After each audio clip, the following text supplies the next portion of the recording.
Change होता है जब भी हम क्लासरूम में जाते हैं और जब हम बच्चों को विश करते हैं तो उस टाइम पे हमारी एनर्जी देखने वाली होती है। अगर हम एनर्जेटिक हैं, अगर हम क्लासरूम के बाहर ये सोच कर गए हैं कि आज हमें बच्चों को कुछ सिखाना है, डेफिनेटली तब हम बच्चों को कुछ सिखा पाएंगे। और आपकी एनर्जी इतनी होनी चाहिए कि वो एनर्जी बच्चों के अंदर ट्रांसफर हो और बच्चे रेडी हो चीज़ों को लर्न करने के लिए। आप पहले से प्री प्लान होकर चाहिए क्लासरूम के अंदर कि आज मुझे ये मेरा प्लान है और मुझे ये वर्कआउट करना है। मैं 3 क्वेश्चन बताता हूँ आपको। जब भी आप क्लासरूम के अंदर एंटर करते हैं उससे पहले अपने आप से 3 क्वेश्चन कीजिए। क्या पढ़ाना है, कैसे पढ़ाना है और पढ़ाने के बाद उसका आउटपुट क्या होगा। क्या पढ़ाना है, कैसे पढ़ाना है और पढ़ाने के बाद उसका आउटपुट क्या होगा। इन 3 क्वेश्चंस का जवाब अगर हमें मिल रहा है then we are ready to teach. Otherwise हम कहीं ना कहीं लैग कर रहे हैं। हमें ये चीज सोचनी पड़ेगी, हमें ये चीज समझनी पड़ेगी और हम इसी तरीके से उस चीज को आगे कंटिन्यू करेंगे। Is it clear? So once again good morning all of you. Good morning. आपकी एनर्जी बहुत हाई होनी चाहिए ताकि हम उस एनर्जी को बच्चों के अंदर ट्रांसफर कर सकें। So are you guys ready to learn? Yes sir. Great. हम प्रे के साथ स्टार्ट करेंगे।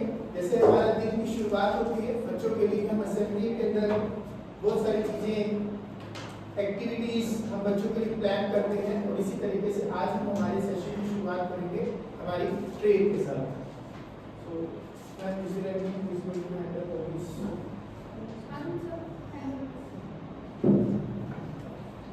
सो let's I request everyone please stand up.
Now it's time for introductions.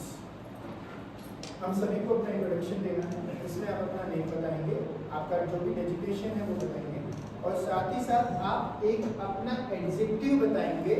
वो एडजेक्टिव आपका आपके नेम के फर्स्ट लेटर से स्टार्ट होना चाहिए। लाइक अगर आपका नेम ए से स्टार्ट है तो आपका एडजेक्टिव भी ए से स्टार्ट होना चाहिए। Is it clear? रेडी हैं आप सभी? रेडी है? Yes, sir. तो आप सबको अपना एक एडजेक्टिव सोचना है, सोच सकते हैं आप, और उसके बाद हम अपने आप को इंट्रोड्यूस करेंगे। Is it clear? Ice cream sticks आई होगी।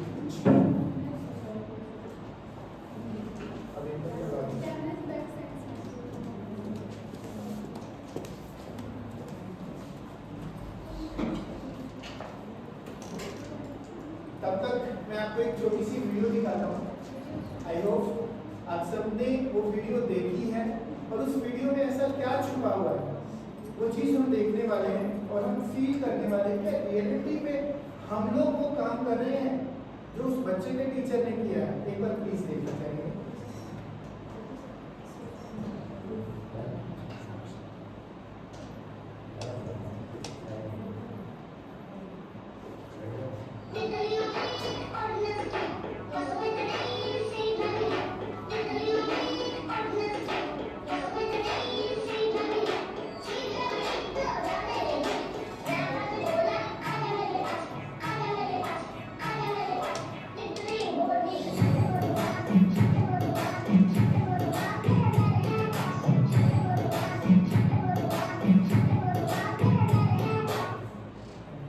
ये वीडियो आप सभी ने देखी होगी। आज के टाइम की ये वायरल वीडियो है, आप लोग इंस्टाग्राम, फेसबुक, यूट्यूब हर जगह देख सकते हो। क्या आपने कभी ये चीज सोचने की कोशिश की है? इसके जो टीचर है उसने सिर्फ ये पोएम उस बच्चे को सिखाई होगी, लेकिन इस बच्चे ने उस पोएम के अंदर कितनी क्रिएटिविटी डाली है, और अपनी एक वीडियो बनाकर जब उसने इसको सोशल मीडिया के ऊपर अपलोड किया तो ये बच्चा आज के टाइम का पॉपुलर बच्चा है। आप सबने वीडियो देखी है, सभी इंस्टाग्राम यूज करते हैं, करते हो? प्लीज पार्टिसिपेट करना है, अगर सीखना है तो पार्टिसिपेट करना है। करते हो इंस्टाग्राम यूज? Yes, आप लोगों ने वीडियो देखी है? Yes, sir. तो इसके टीचर ने क्या स्पेशल किया है? कुछ तो अलग किया होगा, कहीं ना कहीं से एक्टिव पार्टिसिपेशन हुआ होगा, टीचर का भी और बच्चे का भी। तब जाकर कहीं ये एक नई चीज हमारे सामने आई है, और आज ये बच्चा हमारे बीच में पॉपुलर है। हम इस बच्चे को जानते हैं, न जाने इस बच्चे के इस वॉइस के ऊपर कितनी सारी अलग अलग रिकॉर्डिंग्स बन चुकी है, कितनी सारी अलग से रील्स बन चुकी है। हम लोगों के अंदर एक ट्रेंड है, हम लोग अगर कोई भी किसी तरह की कोई साउंड अगर वायरल हो जाती है तो हम क्या करते हैं, उसके ऊपर अपनी रील बनाने की कोशिश करते हैं ताकि हम लोग भी वायरल हो जाए। बट कभी ऐसा होता है और कभी नहीं होता। बट इस बच्चे ने क्या किया? इस बच्चे ने अपनी क्रिएटिविटी दिखाई। यहाँ पर इस बच्चे ने जो कुछ अपनी क्लास में सीखा था उसके अंदर कुछ अलग से मिक्स किया, और अलग मिक्स करने के बाद इस बच्चे ने अपने आप को एक अलग पहचान दिलवाने का काम किया है। तो ये काम आप भी कर सकते हैं।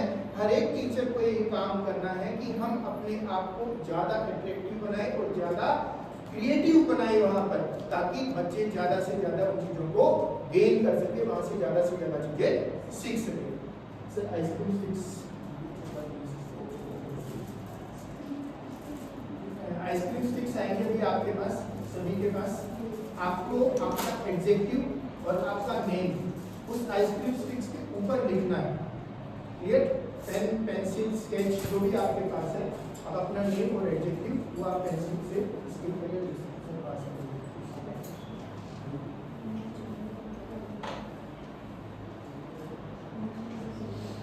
अपना नेम और अपना एडजेक्टिव ये आप लिखेंगे इसके ऊपर, और उसको अपने पास में रखेंगे।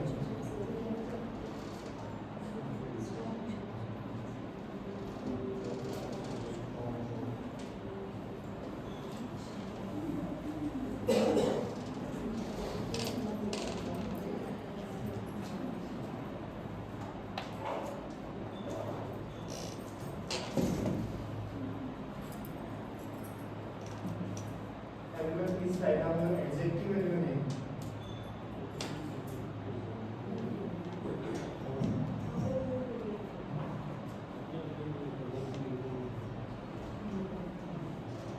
हिंदी टीचर यहाँ पे, हिंदी टीचर सर आप हिंदी में लिख सकते हैं, no issue at all. If you want.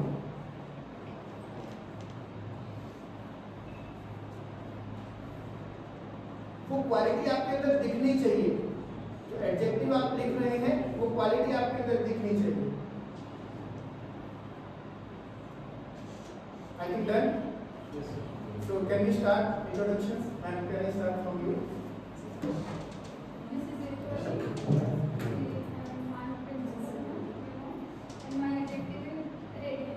Radiant. Great. You may begin now. Please. Thank you, ma'am. Myself, Kritika, as an educator in Chanakya International School. My objective is responsible. Responsible. Great, ma'am. My name is Sunil Sharma, PGT Chemistry. My objective is social person. Social person. Great, sir. आप लोगों की तालियों की गड़गड़ाहट है, इसमें जीतने के लिए सोचते हैं। Sorry. My name is Mrs. Nanda. I am PRT teacher. Okay, ma'am. Okay. So I am strong person. Very good. Great. Next time, please. Have a seat. My name is Mr. Pawan. My objective is Bharat. But it should be start from the letter P. Any adjective from P? Okay, no issue, sir. Please give a good round of applause. Next time, Sir, I can tell. He is polite. polite and punctual also maybe. Yeah. Yes, ma'am. My name is Sakshi. I am PRT teacher. My adjective is polite. Polite, Punctual. punctual. Your वो आपका name साक्षी है तो हमारा I think first letter आपका S से शुरू होता है तो एस से आपका कुछ भी हो सकता है। चलिए, no issue at all. Please have a seat, ma'am. Yes ma'am, next please. So my name is Ritu. I'm a political science and PCT. Adjective is rain of season. Sorry, Rain of season. Rain Rain of of season. Rain of seizure. Okay, great ma'am, great, thank you. Next ma'am. Good morning, sir. Myself, Priti, or my designation is PGT Maths. My adjective is punctual. Punctual, great ma'am. So you are punctual. Next ma'am. My name is Anupati. My adjective is athletic. Adjective is Athletic. athletic. Very good, great. मेरा नाम प्रकाश, Hindi teacher, और मेरा adjective है अनुशासन। अनुशासन, great. Next ma'am. My name is Sonia. My adjective is strong. Strong, great. Next ma'am. Good morning, sir. Good morning. My name is Mohan Su. I am PGT Chemistry. My adjective is magnetic. Magnet. Related to physics. Great. My name is Nancy. PGT Political Science. My adjective is mature. Mature, great ma'am. Next ma'am. Good morning, sir. My name is Arun Sharma. My designation is PCT English. My objective is advisor. Advisor. So you are a great advisor also. Great. Good morning, sir. My name is Rajan, PGT Maths. My objective is always believe in yourself. Always. Believe in yourself. Great sir. That's a wonderful quality. अब एक छोटी सी बात समझिए, क्या मेरा motive ये था कि मुझे आप लोगों से आपके एडजेक्टिव पूछने हैं? नहीं, मेरा मोटिव था कि आपको ये काम आपकी क्लास में करना है। आप अपने बच्चों को एक एडजेक्टिव दीजिए जो उनकी क्वालिटी है, जो उनका बिहेवियर है, जो आप उन बच्चों के अंदर ऑब्जर्व करते हैं, उनको उनकी क्वालिटी के अकॉर्डिंग एक एडजेक्टिव असाइन कीजिए और आपको पूरा दिन उन बच्चों को उनके एडजेक्टिव के नाम से बुलाना है। आप सोच के देखिए, हम किसी बच्चे को बोल रहे हैं कि होनहार हिमांशु बोल रहे हैं, अट्रैक्टिव अंकित, स्मार्ट संजय, पंक्चुअल पवन, क्या ये हमारे लिए अच्छी बात है? और हमें कितनी खुशी होती है जब कोई हमारे लिए कोई अच्छी बात आपके साथ ऐड करता है। तो यही चीज हम बच्चों के साथ ऐड कर सकते हैं और सोचो वो बच्चा कितना खुश होगा। आज मेरी टीचर ने मेरा नाम के साथ में एक एडजेक्टिव लिया है और वो उस एडजेक्टिव को घर पर जाकर इन्फॉर्म करेगा, आज मेरी टीचर ने मुझे एक नया नाम दिया है। और आप यकीन कीजिए वो बच्चा उस नए नाम के साथ पहचाना जाएगा और वो घर में जाकर भी ये बताएगा कि मेरा नाम ये है। मैंने प्री प्राइमरी सेक्शंस के टीचर्स को एक बहुत बड़ी प्रॉब्लम फेस करते हुए देखा है। क्या प्रॉब्लम है बता सकता है कोई? अगर आपने बच्चे को आज किसी एक अल्फाबेट की, किसी नंबर की अगर आपने कोई फॉर्मेशन सिखा दी और वो बच्चा घर चला गया, घर जाने के बाद बाय चांस उसके मदर फादर एजुकेटेड है और वो उस फॉर्मेशन को थोड़ा सा चेंज करवाना चाहता है क्योंकि उन्होंने अपने टाइम पे शायद कुछ और पढ़ा होगा, फॉर्मेशन अलग हो गई। आप यकीन कीजिए वो बच्चा अपनी मदर से फाइट करने के लिए तैयार है कि मेरे टीचर ने मुझे यही सिखाया था और मेरा यही सही है, आप गलत पढ़ा रहे हैं। आप अपना एग्री है आप इस इम्पैक्ट को देखिए। Yes ma'am please agree. आप अपने व्यूज लेकर आइए, सजेशंस दीजिए। इस वर्कशॉप को हमने इतना एक्टिव बनाना है कि आप सबको ये महसूस होना चाहिए कि हाँ आज हमने कुछ सीखा है, ये क्लियर रखना और पार्टिसिपेशन मस्ट है, वो लेकर आइए आप। तो वो बच्चा घर पर जाकर अपनी मदर से फाइट करने के लिए रेडी है, नहीं मेरे टीचर ने मुझे ये बताया है और यही सही है, आप गलत पढ़ा रहे हैं। पेरेंट्स का कॉल आता है टीचर के पास, मैम क्या करें? कुछ नहीं कर सकते आप, जो हमने पढ़ा दिया वो सही है। तो आपका ट्रस्ट, आपका फोकस और उन बच्चों के साथ जो बॉन्डिंग है वो इस लेवल की होनी चाहिए कि वो बच्चा घर पर जाकर आपके लिए कह सके कि नहीं मेरा टीचर सही है, मेरा टीचर गलत नहीं है।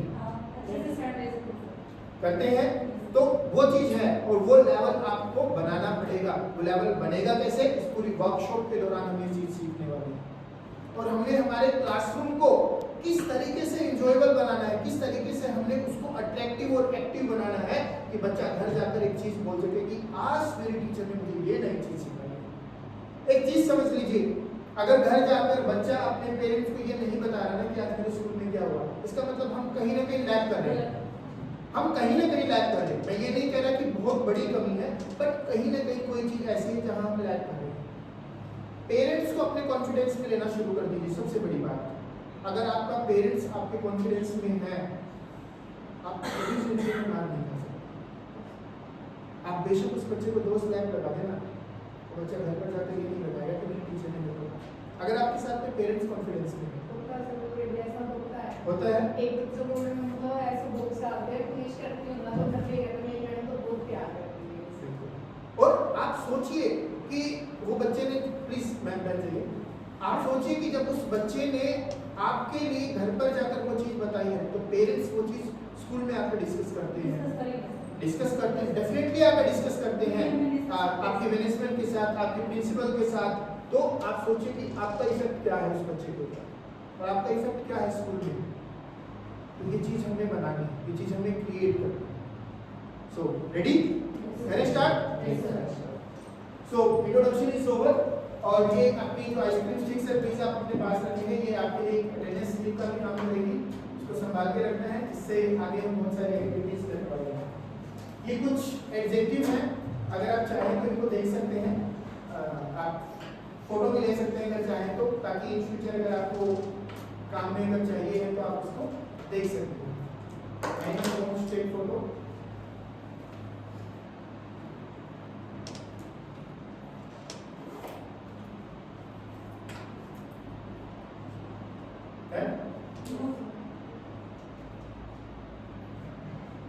चलिए आज स्टार्ट करते हैं सीबीपी। अब ये सीबीपी वर्ड आया है, सीबीपी वर्ड सीबीएसई ने इंट्रोड्यूस किया है।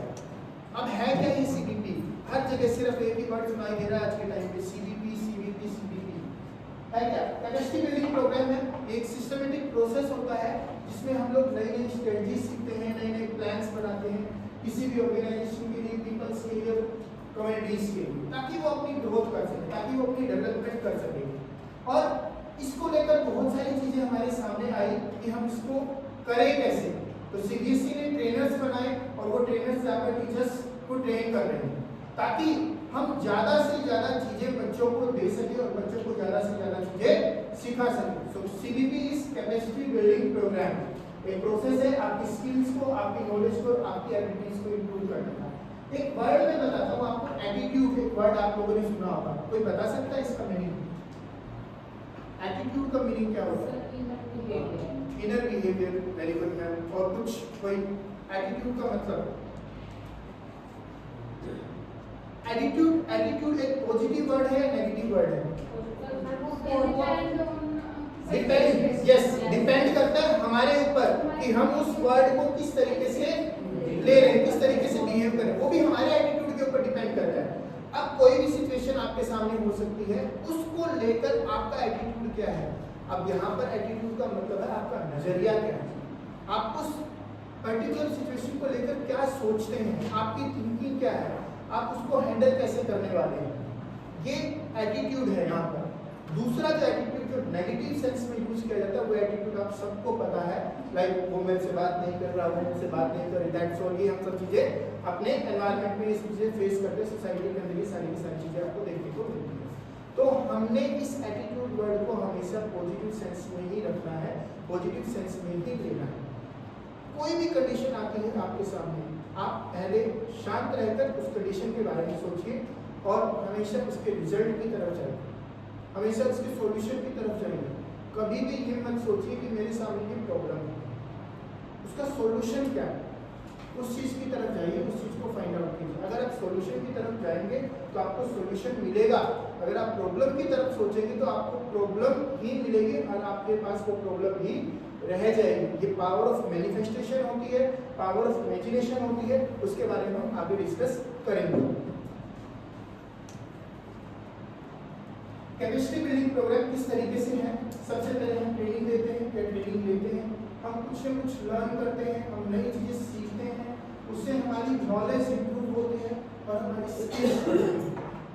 नॉलेज बढ़ेगी, साथ में स्किल बढ़ेगी। स्किल किसी भी तरीके की स्किल हो सकती है, आपके लिए डांस एक स्किल है, आपके लिए आर्ट एक स्किल है, पेंटिंग एक स्किल है, कोई स्पेसिफिक गेम में आप बहुत अच्छा कर रहे हैं, वो आपकी एक स्किल है। उसके बाद हम कोचिंग देते हैं। कोचिंग का मतलब होता है 1 to 1 किसी चीज को हमें समझाना होता है, वो चीजें हम समझा रहे होते हैं। बच्चों को हम समझाते हैं क्लास में, हम लेक्चर लेते हैं, लेक्चर लेने के बाद जब किसी बच्चे को ये लगता है कि ये बच्चा हमारे अकॉर्डिंग परफॉर्म नहीं कर रहा, तब हम उसको स्पेसिफिकली अलग से सपोर्ट देते हैं और फिर ओवरऑल एक डेवलपमेंट होती है। So this is all about CBP. ये हमारा पूरा प्रोग्राम इसी तरीके से इसी प्रोसेस में रन करता है। पहले ट्रेनिंग, फिर लर्निंग, फिर आपकी नॉलेज इंप्रूव, स्किल्स बढ़ाइए, बच्चे को बताइए, कोचिंग दीजिए, 1 to 1 उसको सिखाइए, सपोर्ट कीजिए और डेवलपमेंट कीजिए अपनी भी और बच्चे की भी। इसी तरीके से आपकी ग्रोथ होती है as per the capacity building programme. हम सब लोगों ने जब हम स्टूडेंट होते थे उस टाइम पे हम सबको ये एक पैराग्राफ सिखाया गया था कि आइडियल टीचर। आई थिंक सभी ने अपने टाइम पे ये चीज़ सीखी होगी और सभी ने अपना एक आइडियल टीचर की किसी न किसी को अपने टाइम पे माना होगा। उस टीचर की हम बहुत सारी क्वालिटीज़, हमें 10-15 लाइनें जब सिखाई जाती थी, हम एक पैराग्राफ लिखते थे, उसके हमें मार्क्स मिलते थे, इसलिए हम लिखते थे।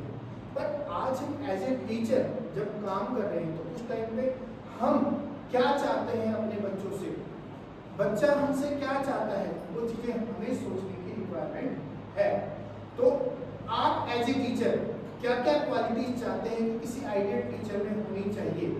1 by 1 एक क्वालिटी चाहिए, सभी से चाहिए एक क्वालिटी, ज़्यादा नहीं मान रहा हूँ, एक क्वालिटी की क्या होनी चाहिए?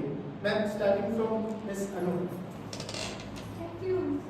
एक्टिव होने चाहिए, very good, great ma'am, please sit down.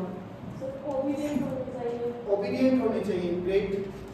Self confidence होना चाहिए कि बच्चे का क्वेश्चन सॉल्व हो सके। वेरी गुड, कॉन्फिडेंट होने चाहिए, यस मैम। सपोर्टिव होने चाहिए, सपोर्टिव होने चाहिए, डिसिप्लिन, डिसिप्लिन, ग्रेट। एक्टिव और सपोर्टिव। एक्टिव और supportive, sir please. should reach up to the mental level of the student. बच्चों के लेवल में आके काम कर सके, वेरी गुड, एक बार क्लैपिंग हो जाए प्लीज। एडेप्टेशन क्वालिटी होनी चाहिए कि कोई भी चीज अगर नई आ रही है, थैंक यू मैम, नई चीज आ रही है तो उसको अडेप्ट कर सके, नई चीजों को सीख सके। Ma'am please. कोई भी कंडीशन आ गई, कोई भी सिचुएशन आ गई, उसके अकॉर्डिंग हम काम कर सके। एडेप्टेशन मतलब उसी कंडीशन में हम ढल जाए, पॉजिटिविटी की तरफ हमने काम करना है। Great ma'am, thank you so much. Yes sir please. सहनशील लो, सहनशील हो, पेशेंस होना चाहिए, धैर्य होना चाहिए, ग्रेट सर। हर समय हर समय तैयार रहना चाहिए, ready to teach and ready to learn also. Great sir, please. Teacher का हमेशा पॉजिटिव एटीट्यूड होना चाहिए। Great sir. एक्टिव लर्निंग जिसको हम कहते हैं कि वो उसके अंदर घुल मिल के और बच्चों को सिखा सके। ग्रेट सर, तो please. Sport and care. Support and care, उनकी देखभाल भी कर सके, उनको थोड़ा सा इजीली प्यार से हैंडल कर As a सके। parent. Very good. As a parent. Should be well dressed and should be well dressed and discipline. Discipline word हमारे पास दोबारा आया है। Thank you sir, great. एक बार सभी के लिए क्लैपिंग चाहूंगा। आज एक्यूप्रेशर की जरूरत नहीं पड़ेगी घर पे, इतनी बार आप क्लैपिंग करेंगे कि आज आपकी कैलोरीज बहुत सारी बर्न होने वाली है। उस चीज के लिए आप रेडी रहना। और हम आज इस प्रोग्राम को बहुत सारी छोटी छोटी कहानियों से अटैच करने वाले हैं। छोटी सी कहानियों की, छोटी सी कहानी के अंदर एक मीनिंग छुपा हुआ है और वही हमें पकड़ना है, उसी चीज को हमें कैच करना है। अब ये क्वालिटीज जो आपने बताई है, हर टीचर ने अपनी एक अलग अलग क्वालिटीज बताई है। एक वर्ड आया डिसिप्लिन, क्या वो हमारे लिए जरूरी नहीं है? सबसे ज्यादा जरूरी अगर मैं कुछ कहूंगा तो वो है हमारा डिसिप्लिन। एक वर्ड बोलता हूँ मोटिवेशन और एक वर्ड बोलता हूँ डिसिप्लिन। मोटिवेशन वो है जो थोड़े टाइम के लिए काम करती है और डिसिप्लिन वो है जो लंबे टाइम के लिए काम करती है। अब एक चीज समझ लीजिए, आज आपने किसी बच्चे को मोटिवेट किया है, वो बच्चा ठीक है आपके इफेक्ट की वजह से, आपके बात करने की वजह से, आपके मोटिवेशन की वजह से 2 दिन 3 दिन हफ्ता 10 दिन महीना काम कर लेगा, फिर से वो डाउन हो जाएगा। डिसिप्लिन का ग्राफ हमेशा ऐसे होता है, बढ़ गया घट गया और धीरे धीरे जाते जाते एंड में जाकर 0 हो जाएगा। लेकिन डिसिप्लिन में अगर आपने किसी बच्चे को ला दिया तो वो बच्चा मोटिवेट हो गया।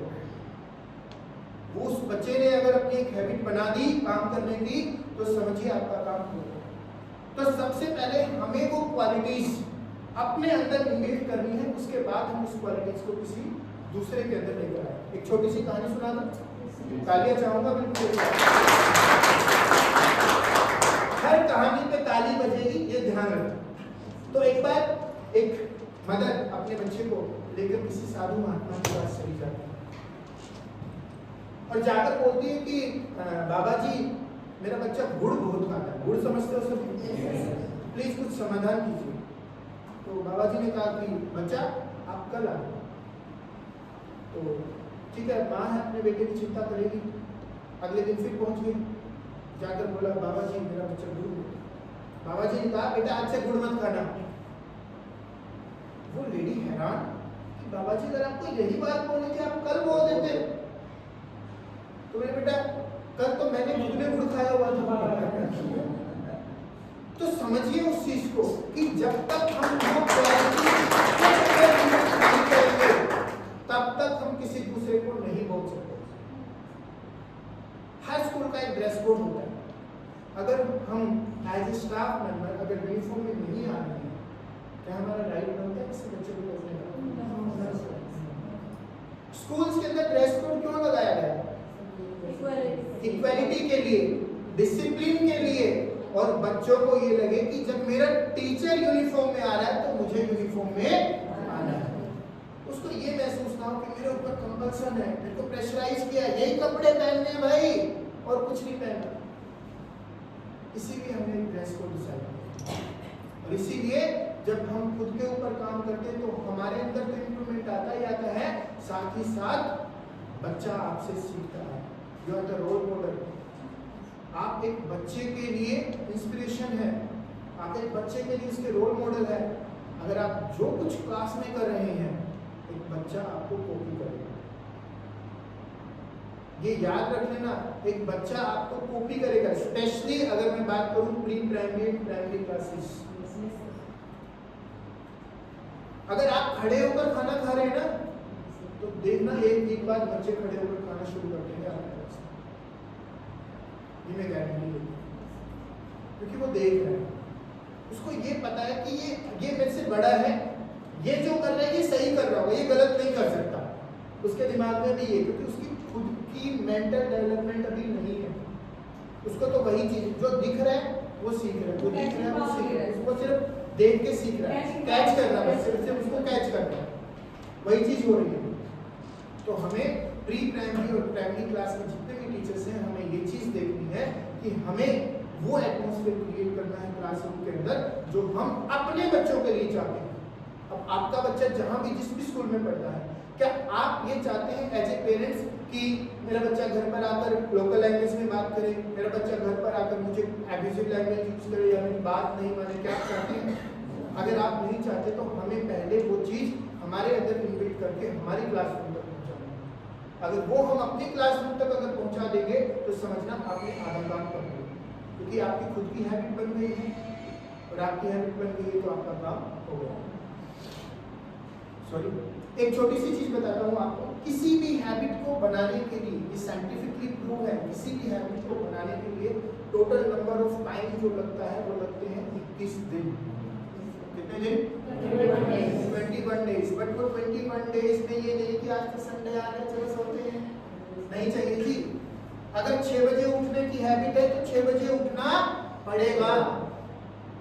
अगर 5 बजे उठने की हैबिट है तो 5 बजे उठना पड़ेगा। वो ये नहीं कि आज छुट्टी है चलो आज एक्स्ट्रा सो जाते हैं, नहीं।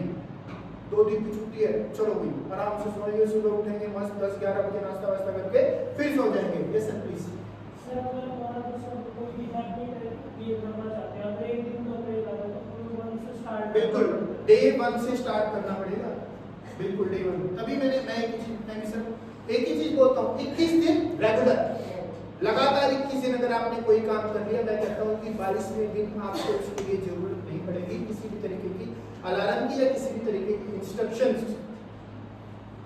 समझ क्या? आज आप सभी के घर में आपके पेरेंट्स, ग्रैंड पेरेंट्स है, father in law, mother in law, like अगर मैं कहूँ, क्या कभी उनको अलार्म की जरूरत पड़ती है उठने के लिए? अपने आप उठते हैं ना? किसी के पास तो मोबाइल भी नहीं होगा, कीपैड वाला होगा तो अलार्म लगानी नहीं आती होगी, फिर भी टाइम से उठते हैं ना? क्यों? हैबिट बनी है, रेगुलर आदत बनाई हुई है। अगर उठना है तो उठना है, अगर किसी का मॉर्निंग वॉक का शेड्यूल है, जाना है तो जाना है, स्किप नहीं हो सकता। तो वो हैबिट हम अपने अंदर भी बना सकते हैं। एक छोटी सी प्रॉब्लम क्या फेस की और क्या सामने देखने को मिली, 4 बजे उठना है, अलार्म लगा दो। सर 1 सेकंड में आपकी बात सुनिए। 4 बजे उठना है, अलार्म लगा, अलार्म बजा, स्नूज़ कर दो, कट कर दो, 5 मिनट। वो 5 मिनट कब आधे घंटे की होती है पता ही नहीं। 5 बजे फिर बज रहा है, जब फिर वो जो हैबिट है ना 6 बजे उठने वाली, 6:30 बजे उठने वाली, उसी में उठ रहे हैं। अब थोड़ा चेंज करें इसको। स्कूल की तरफ से बोला गया कि कल सुबह 4 बजे स्कूल की बस पिकनिक पे जाएगी, आप सबको टूर पे लेके जाएगी। भाई साहब नींद नहीं आएगी रात को। 4 बजे का अलार्म होगा ना, 2 बजे उठे, अरे कितना बज गया भाई, अभी तो 2 ही बजे, चलो 10 मिनट और सो जाए, चलो लेट लेट। तो वो क्या है, वो हमारे अंदर एक्साइटमेंट है, हमारे काम को लेकर, हमारे टास्क को लेकर। वो चीज हमें अपने अंदर लेकर आनी है, वो चीज हमें अपने अंदर बनानी है कि हाँ है, करना है और वो कर लेंगे तो हो जाएगा। कभी बाहर जाना हो, ट्रेन छोड़ते हो, फ्लाइट मिस करते हो? कभी भी नहीं करते। लेट से तो उठ जाते हो, लेकिन नहीं जाना हो तो करते हो ना?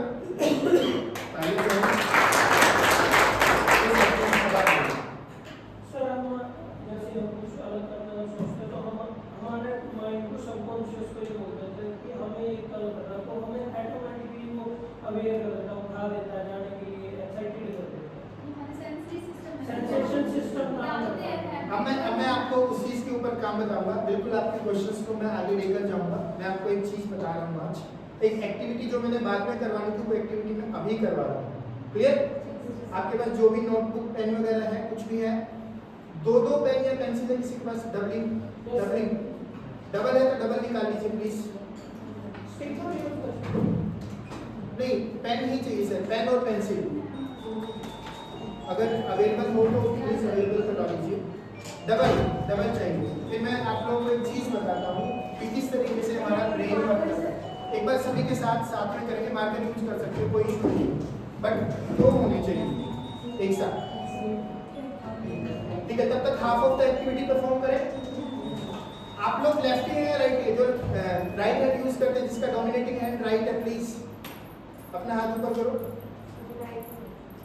जिसका डोमिनेटिंग हैंड राइट है, क्लियर, हाथ ऊपर। ओके, जिसका लेफ्ट है प्लीज हाथ ऊपर, प्लीज हाथ ऊपर। आप लेफ्ट यूज करते हैं सर, राइट यूज करते हैं?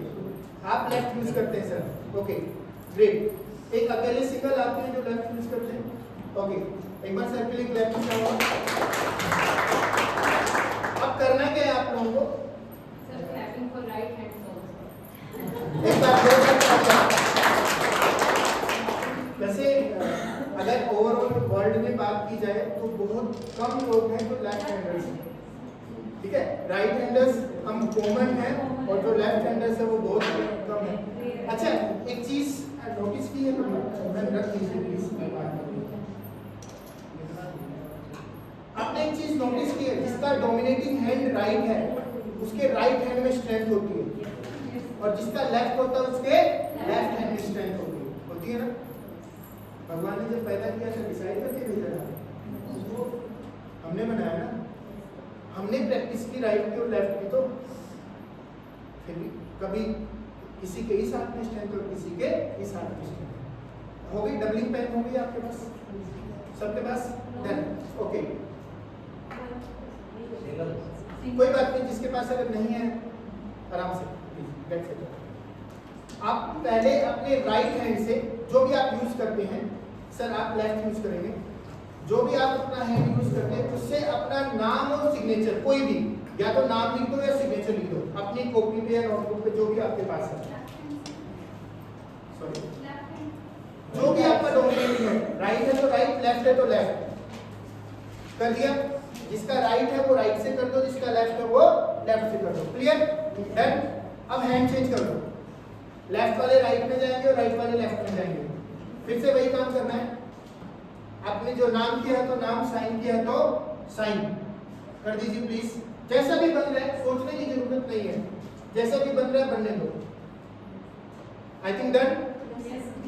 अब दोनों हाथों में पेन ले लीजिए, दोनों हाथों में, और उन्हीं के नीचे, जस्ट उन्हीं के नीचे, राइट के नीचे राइट और लेफ्ट के नीचे लेफ्ट। और एक सेकंड, दोनों पेन साथ चलने के लिए, रुकना नहीं चाहिए। ये नहीं कि ये रोक दिया ये चला दिया, ये रोक दिया ये चला दिया, चलाइए।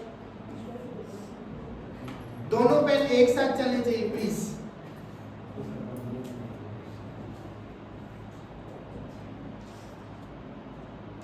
I think done. जिसके पास डबल पेन है आई थिंक वो परफॉर्म कर रहे हैं। अब एक चीज देखो आपके पास, आपकी नोटबुक पे एक चीज देखो, आपके पास दो सिग्नेचर ऐसे हैं जो आपने राइट हैंड से किए हैं और दो सिग्नेचर ऐसे हैं जो आपने लेफ्ट हैंड से किए हैं, क्लियर। क्या दोनों राइट वाले मैच कर रहे हैं? क्या दोनों राइट वाले मैच कर रहे हैं? नहीं कर रहे ना। क्या दोनों लेफ्ट वाले मैच कर रहे हैं? हाथ किसके दे भाई? साइन किसके दे? करने वाले भी आप ही थे। एक ही हाथ का इस्तेमाल किया, भी साइन अलग अलग कर दिया। एक ही हाथ का इस्तेमाल किया फिर भी साइन अलग अलग कर दिए। और हम बच्चे को छोटी सी गलती पे जब उसका ए इधर से इधर हो जाता है करते हैं ना, क्यों? जो चीज है, मैं एक्चुअल कंडीशंस की बात कर रहा हूं, ऐसा हुआ क्यों? अब समझिए, जब आप एक हाथ का इस्तेमाल कर रहे थे, अगर आप अपने राइट हैंड का इस्तेमाल कर रहे हैं तो याद रखना आपका लेफ्ट ब्रेन वर्क करता है, और जब आप अपने लेफ्ट हैंड का इस्तेमाल करते हो तो आपका राइट ब्रेन वर्क करता है। लेकिन जैसे ही आपने अपने दोनों हाथों का इस्तेमाल करना शुरू किया, आपके दोनों ब्रेन ने एक साथ काम करना शुरू किया, और हमारे अंदर वो कोऑर्डिनेशन नहीं है कि हमारा ब्रेन दोनों पार्ट एकदम से एक्टिवेट होकर काम करे। लेकिन ये एक्टिवेट हो सकता है, इसकी चार्जिंग पॉसिबल है, इसके लिए कुछ एक्टिविटीज होती हैं वो आप कर सकते हैं। कुछ एक्टिविटीज हम आगे डिस्कस करेंगे और आप देखेंगे कि आप उनको परफॉर्म करके बहुत सारे काम ऐसे कर सकते हो जिससे आपका ब्रेन एक्टिवेशन हो। एक छोटी सी एक्टिविटी आपको दे रहा हूँ, सभी प्लीज ऐसे करेंगे, मारना नहीं, बस ऐसे करना, ठीक है। एक हाथ से ऐसे, दूसरे हाथ से ऐसे, क्लियर। अब करना क्या है, इसको बंद करके इसको खोल दो, जल्दी करो, अब इसको बंद करके इसको खोल दो, हो जाएगा। थोड़ा फास्टली कर सकते हैं, करो थोड़ा फास्ट, थोड़ा सा फास्ट, थोड़ा बहुत गलत होगा कोई दिक्कत नहीं, बट इसको ओके डाउन, इसको दिन में सिर्फ 5 मिनट, ओनली 5 मिनट्स आप खुद भी कीजिए और बच्चों को भी करवाइए। या प्लीज खुद भी करना है और बच्चों को भी करवाना है। आप क्लास के अंदर एक मिरेकल देखेंगे, आप देखेंगे कि हमारी क्लास जादू पर ले चुकी है। जरा सोच के देखिए, कोई आता है और आके आपको पढ़ाने लग जाता है तुरंत, अच्छा लगता है? नहीं लगता। एक लेक्चर हुआ, फिर मैथ वाले टीचर आए, आके निकालो टेस्ट लेना है, कॉपी चेक करनी है, बोर्ड में 15 क्वेश्चन करवा दिए, इंग्लिश वाली मैम आई, पूरा पैराग्राफ करवा दिया, एप्लीकेशन करवा दी, लेटर करवा दी, पता नहीं क्या है। क्या हम इतना प्रेशर झेल सकते हैं? हमें भी तो ब्रेक चाहिए होता है। स्कूल में, हर स्कूल के अंदर 7, 8, 9 ऐसे पीरियड्स लगते हैं। हम क्या बोलते हैं हमेशा मैनेजमेंट से, एक पीरियड तो फ्री दे दो, करते ना रिक्वेस्ट। और जब कई बार वो हमारा फ्री पीरियड अगर यानी कि सब्स्टिट्यूट लग जाए, भगवान कसम ऐसे फीलिंग होती है जैसे आज स्कूल वालों ने सबसे ज्यादा शोषण हमारा किया, होता है ना। बट वो बच्चा तो कंटिन्यू 7-8 मिनट पढ़ रहा है ना, कर रहा है ना, डेली बेसिस पे कर रहा है, बच्चे के साथ रहते हैं। तो क्या कभी हमने सोचा है कि वो कैसा फील करना होगा? वीक में 3 डेज आई थिंक, 6 के 6 दिन तो वो भी नहीं देता है। नर्सरी LKG मदर टीचर जहाँ है, कहाँ है गेम पीरियड? आप पर्सनली देते हो टाइम, बट वो चीज़ नहीं, बट वो प्रेशर। अब ऐसा तो नहीं कि मैं यहाँ पे ट्रेनिंग देने के बाद स्कूल वालों ने आप सबके 2-2 पीरियड फ्री कर दिए, क्लासरूम को मैनेज करके एक सबका गेम पीरियड करना, नॉट पॉसिबल। क्योंकि हमें मैनेज करना है, हमें सिलेबस कंप्लीट करवाना है, हमें बच्चों को ज़्यादा से ज़्यादा सिखाना है। बट हम अपने टाइम में से ही कुछ ऐसा करके उन बच्चों को रिलैक्स फील करवा सकते हैं। विद इन 1 और 2 मिनट्स, 1 से 2 मिनट में आप ये काम कर सकते हो। आपकी पिछले पीरियड की जितनी उस बच्चे की थकान है, आउट, और बच्चा रेडी टू लर्न, सीखने के लिए तैयार है। अगर आपने बच्चे को रिलैक्स नहीं किया, आप चाहे जितना मर्जी एफर्ट यहाँ लगा लो, आप उसको सिखा नहीं पाओगे, आउटपुट नहीं आएगा। एक और प्रॉब्लम बता देता हूँ, याद है ना, पेट में दर्द, सर में दर्द, क्या कोई मीटर है? चेक कर सकते हो? आज तक भगवान ने इन 2 बीमारियों का मीटर ही नहीं बनाया। पेट में दर्द सुननी पड़ेगी उस बच्चे की, नहीं सुनी तो घर पे जाके बोलेगा पेट में दर्द था और टीचर ने आराम नहीं करवाया, दवाई नहीं दी, पेरेंट भाई साहब तुरंत पहुंच जाएंगे यहाँ पे, होगा कि नहीं होगा? तो बट हम क्या कर सकते हैं? हमारे पास इन चीज़ों का सोल्यूशन नहीं। सिर में दर्द चेक हो सकता है, पेट में दर्द चेक हो सकता है, नहीं हो सकता। बाकी चीज़ें चलो फीवर है, हम टच करके देख लेते हैं, टच यहाँ टच कर लिया, यहाँ कर लिया, या थर्मोमीटर है हमारे पास, हम टैबलेट दे देते हैं। अल्टीमेटली हमें उन चीज़ों के लिए बच्चे को रिलैक्स करना ही पड़ेगा, दवाई देनी पड़ेगी या सिक रूम में भेजना पड़ेगा, हेड डाउन करवा के बैठाना पड़ेगा, ये काम हमें करना पड़ेगा। बट क्लासरूम में ऐसा क्या करें?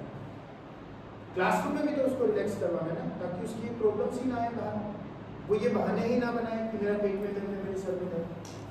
तो उसको देखते हैं क्या करें। चलो नेक्स्ट, यहाँ पे कुछ क्वालिटीज बता रहा हूँ आइडियल टीचर की। फर्स्ट वन, ही और शी शुड बी पोलाइट, गुस्सा नहीं करना। मैं just a second, I will say this, ये आपकी पेन ड्राइव में है, तो आप ठीक है, क्योंकि वो टाइम टीचर पोलाइट होना चाहिए, ये नहीं कि हर बात पे वो गुस्सा करे, नहीं, उसको बच्चे को सिखाना है, उसको बच्चे को समझाना है, प्यार से डील कीजिए उसके साथ। एक्टिव, अगर आप एक्टिव हैं तभी तो कुछ होगा, अगर आप भी लेजी फील कर रहे हैं। Next one is good listener, बच्चों की बात को सुनिए, बच्चा क्या कहना चाह रहा है, बच्चों की बात को समझिए। कई बार बच्चे हमें बहुत कुछ सिखा देते हैं,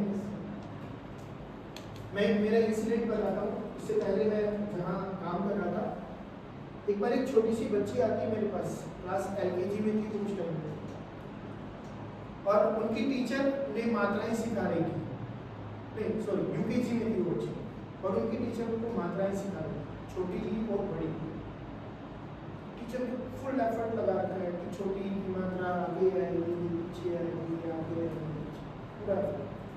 वो छोटी सी बच्ची आई और बोली, सर छोटे बच्चे लाइन में आगे खड़े होते हैं ना, तो इसकी छोटी मात्रा आगे, और बड़े बच्चे लाइन में कहाँ खड़े होते हैं, तो बड़ी मात्रा बात ही खत्म कर दी उस बच्ची।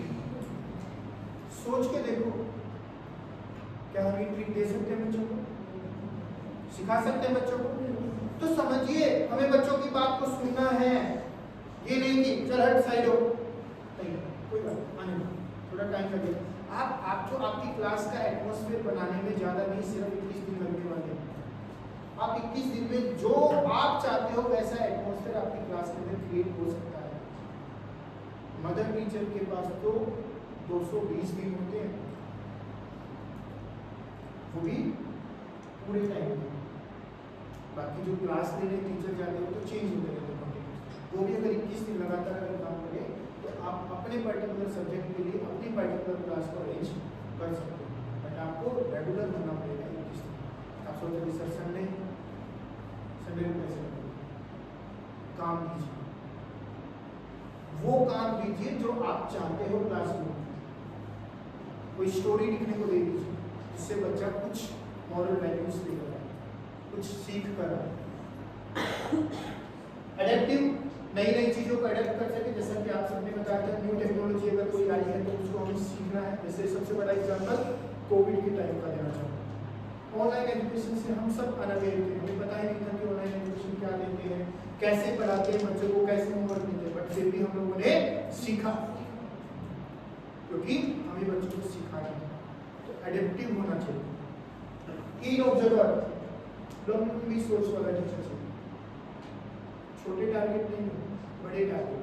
हम बच्चे के बिहेवियर को देखकर ये बता सकते हैं कि मेरा बच्चा ये काम करेगा, इस बच्चे का इंटरेस्ट किस चीज़ में है, तो उसके अकॉर्डिंग हम उसकी लाइफ स्किल्स को डेवलप कर सकते हैं, उसके टारगेट को अचीव करने में हेल्प कर सकते हैं। तो टीचर शुड बी कीन ऑब्जर्वर, कॉन्फिडेंट होना चाहिए, एक्सेप्टिंग फीडबैक, फीडबैक को एक्सेप्ट करो। अगर बच्चे ने आपको ये बोल दिया कि मुझे समझ नहीं आया, कोई बात नहीं, दोबारा समझाएं। अगर देखो पूरी क्लास आपको ये कह रही है कि हमें नहीं समझ आया, इट मीन्स हमें हमारा मेथड चेंज करना है। अगर कोई पर्टिकुलर बच्चा बोल रहा है कि मुझे समझ नहीं आया, उसके पास में जाइए, बेंच पे बैठिए और आराम से उसको समझा दीजिए, आपको रिजल्ट दे देगा वो बच्चा। क्योंकि हर किसी को मॉरल सपोर्ट की रिक्वायरमेंट होती है। आप बेंच पे बैठ जाइए उसके पास में और आप वो चीज़ करवा सकते। अनबायस्ड, फेवरेट नहीं होना चाहिए किसी को, ये मेरा फेवरेट है, ये मेरा फेवरेट है, नहीं, इक्वली सबके साथ इक्वली ट्रीटमेंट चाहिए। पंक्चुअल, इंस्पायरिंग, मोटिवेटर और ऑप्टिमिस्टिक, मतलब हर चीज़ के अंदर अच्छी चीज़ें ढूंढो। अच्छा, पॉजिटिव चीज़ अच्छी होती है या अच्छी चीज़ अच्छी होती है? एक वर्ड है पॉजिटिव, एक वर्ड है गुड, बताइए कौन सा वर्ड ज़्यादा अच्छा है? पॉजिटिव ज़्यादा अच्छा है। एक वर्ड है पॉजिटिव, एक वर्ड है गुड, आपने कहा कि पॉजिटिव ज़्यादा अच्छा होता है। कोई बात नहीं, एक सिचुएशन लेते हैं फिर आप समझ जाएंगे। अकॉर्डिंग टू सिचुएशन दोनों सही हैं, ठीक है। मैं की बात को भी हम अभी एक बार छोटी सी एक एक्टिविटी कर रहे हैं, एक कहानी सुनाऊंगा और कहानी में क्या चाहिए, एक सिचुएशन समझो, आपके आसपास के आपके मोहल्ले की बात है। दो औरतें आपस में लड़ाई कर रही, दो औरतें आपस में लड़ाई कर रही है। तीसरी औरत आती है, बहन इसको मारियो मत। जैसे ही आपने ये बोला, तड़ाक, होता है कि नहीं होता? हमने उसको याद दिलवा दिया, मारना भी था, मारना तो आप भूल ही गए थे, अभी तक तो सर वही था, मारना तो बाकी था। लेकिन आपने क्या बोला, मारना मत, मारना नहीं है। लेकिन फिर समझ रहे हो, गाली नहीं देना शुरू हो जाती है वो। तो क्या वो आपने क्या सोचा था? पॉजिटिव, पॉजिटिव सोचा था ना, हुआ क्या? नेगेटिव हुआ। अब सोच के देखो, एक और सिचुएशन लेता हूँ जिसके घर में छोटे बच्चे हैं, जो मदर है। एक बच्चा आपको स्कूल से आने के बाद पूरा परेशान कर रहा है, मम्मी ने बोला कि आने दे, आज शाम को तेरे पापा को बताऊंगी और कुछ शिकायतें करूंगी। जैसे ही शाम को ऑफिस से पापा आते हैं, आपने कंप्लेंट की, पापा आराम से उससे बात कर रहे हैं, ठीक है, माहौल ठीक है, आप आए, मारिए मत। जैसे ही आपने ये बोला, पापा का थप्पड़ धड़ा। होता है ना, ये सिचुएशंस आती हैं हमारे सामने, हम बता रहे हैं उसको कि मारना है, मारना तो भूल ही गए थे।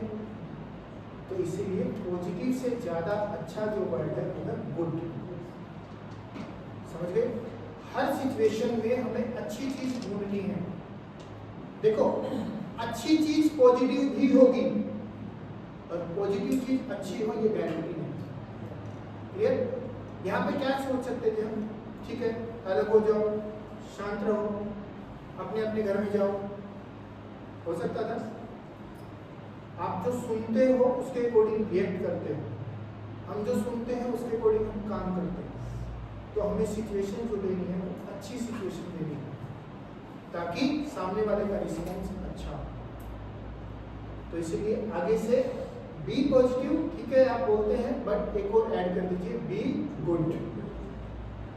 कैसी सोच होनी चाहिए? अच्छी सोच होनी चाहिए। पॉजिटिव तो है लेकिन अच्छी होनी चाहिए। क्लियर? नेक्स्ट हम लोग देखते हैं एक आइडियल स्टूडेंट जो हम सब चाहते हैं अपनी क्लास के अंदर। इसके अंदर भी बहुत सारी क्वालिटीज हम चाहते हैं। मैं कंटिन्यू कर रहा हूँ। एक आइडियल स्टूडेंट डेडिकेटेड होना चाहिए, अपनी स्टडीज को लेकर काफी पैशनेट होना चाहिए, उसके अंदर एक जोश और जुनून होना चाहिए कि हाँ वो आपके दिए हुए होमवर्क को परफॉर्म कर रहा है और करना चाहिए। अपने टीचर्स की रिस्पेक्ट करें, अपने पेरेंट्स की रिस्पेक्ट करें, उनसे बड़े जो भी हैं उनकी रिस्पेक्ट करें। मैं इस रिस्पेक्ट वर्ड पर एक चीज आपको बताना चाहता हूँ कि मैंने आते ही सबसे पहले आप लोगों को गुड मॉर्निंग विश किया। हम लोग क्लासरूम में जाते हैं, होना भी यही चाहिए कि हमें हमारी एनर्जी बच्चों के अंदर ट्रांसफर करनी है और हम विश करते हैं, बट हमें बच्चों को ये आदत भी देनी है कि बच्चे हमें विश करने की आदत रखें। घर पे अपने पेरेंट्स को विश करने की आदत रखें। घर में कोई गेस्ट आया तो उसको विश करने की हैबिट उनके अंदर हो। ये जरूर याद रखना है कि वो दूसरे की रिस्पेक्ट कर सके, ऐसी उनके अंदर एक आदत बने, ऐसी उनके अंदर एक हैबिट बने। ये हम लोगों को ध्यान रखना है। अदरवाइज हम अपनी एनर्जी ट्रांसफर करने के लिए हम विश कर सकते हैं। वो याद करो आपके टाइम का और मेरे टाइम का वो जमाना जब हम स्कूल में जाते थे और क्लास 10 जय हिंद पूरा बड़ा सा गुड मॉर्निंग सर, याद है? जब वो हम वो चीजें बोलते थे तो कितनी एनर्जी हमारे अंदर ऑलरेडी होती थी, बट आज वो एनर्जी कहीं ना कहीं गायब है। इसीलिए हमें बच्चों को एनर्जी देनी है, हमें बच्चों को अपनी एनर्जी ट्रांसफर करनी है जिससे वो बच्चा रेडी टू लर्न। पंक्चुअल होने चाहिए, क्लास टाइम पे अटेंड कर सके, अपने असाइनमेंट्स अपनी नोटबुक्स वो टाइम पे सबमिट कर सके। ऐसे बच्चे हमें चाहिए ना? ऐसे ही तो हम लोग एज्यूम करते हैं, बट ऐसे होते नहीं हैं। उसके बारे में डिस्कस करेंगे। एक्टिवली पार्टिसिपेट करें क्लासरूम के डिस्कशन के अंदर, या हम कोई एक्टिविटी करवाते हैं, कॉम्पिटिशन करवाते हैं, उसके अंदर वो बच्चा एक्टिवली पार्टिसिपेट करे और thoughtful insights and ask question when needed, अपनी सोच बताए कि पर्टिकुलर टॉपिक को लेकर उनका नजरिया क्या है, और जब उन्हें कोई डाउट हो तो वो अपने क्वेश्चंस रेज कर सके, अपने क्वेश्चन पूछ सके। आइडियल स्टूडेंट्स ऑर्गेनाइज होते हैं और अपने टाइम को इफेक्टिवली मैनेज करते हैं, अपने क्लासरूम को सपोर्ट, क्लासमेट्स को सपोर्ट करते हैं, अपने मटेरियल्स को हमेशा क्लीन रखते हैं, नीट एंड क्लीन। अपना डेस्क होगा वो नीट एंड क्लीन होगा, टोटली हैंडी मटेरियल जितना भी वहाँ पर चाहिए होता है वो सारी चीजें वहाँ पे अवेलेबल रहती है आइडियल स्टूडेंट के केस में। और वो हमेशा अपनी लर्निंग को इम्प्रूव करना चाहते हैं, हमेशा अपनी लर्निंग को क्या करना चाहते हैं? इम्प्रूव करना चाहते हैं, वो कुछ ना कुछ नया सीखना चाहते हैं। ऐसे ही हमें स्टूडेंट चाहिए।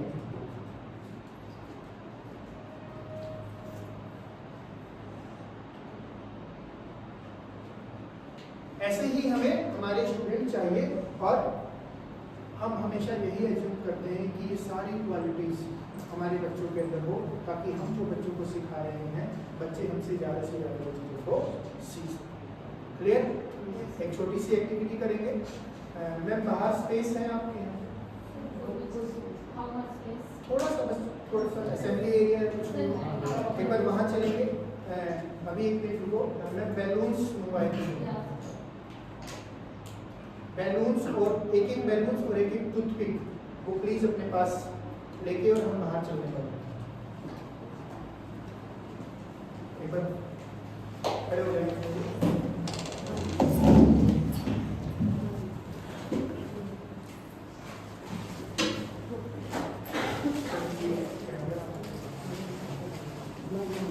क्लोज कर दो। चलें एक बार बाहर।